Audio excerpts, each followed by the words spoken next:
Assalamualaikum warahmatullahi wabarakatuh. Nama saya Bagus Mulia Putra. Di sini saya akan membagikan beberapa tips bagaimana cara memakai media sosial dengan baik. Tips yang pertama, tidak membagikan informasi pribadi. Di era yang serba mudah ini, orang-orang bisa mendapatkan informasi mengenai seseorang dengan cepat. Sebenarnya, tidak masalah jika informasi tersebut tidak digunakan untuk hal-hal yang merugikan.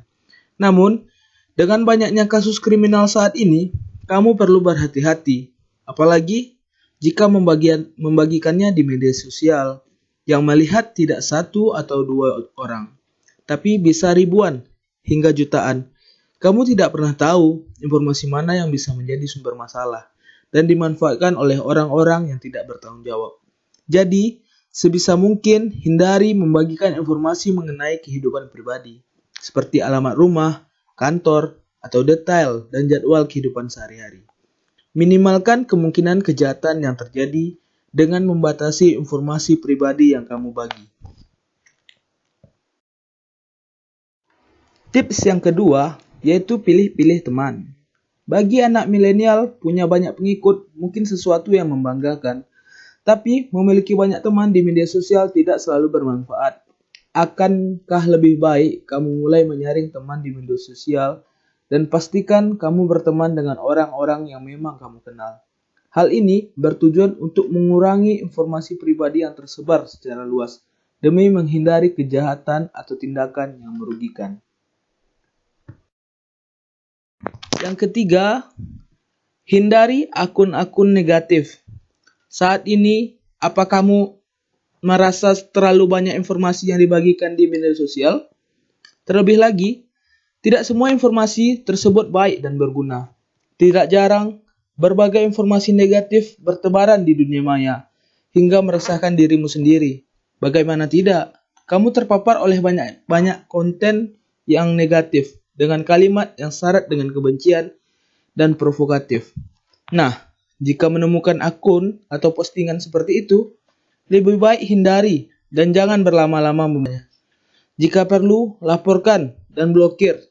Jangan ikut terjebak dengan berkomentar. Kamu hanya akan membuat waktu dan tenagamu terbuang percuma. Tips yang keempat, jika kamu membagikan konten, periksa kembali sebelum membagikan konten tersebut. Mengapa demikian? Media sosial tidak akan lengkap tanpa adanya gambar atau video yang dibagikan. Namun, dengan banyaknya berita palsu yang berkeliaran, lebih baik pastikan kebenaran berita tersebut sebelum kamu mengunggahnya. Tidak hanya untuk berita sehari-hari, pastikan juga kamu menahan diri mengomentari kehidupan orang lain. Jangan bagikan konten atau berkomentar yang membuatmu akan terjebak dalam masalah. Seperti mengomentari bentuk tubuh orang secara negatif, meski hanya untuk bahan bercandaan. Sekalipun terlihat sederhana, melakukan body shaming kini sudah diatur dalam perundang-undangan. Dikutip dari detik.com, body shaming sendiri bisa berupa hinaan atau ejekan terhadap bentuk wajah, warna kulit, atau postur seseorang.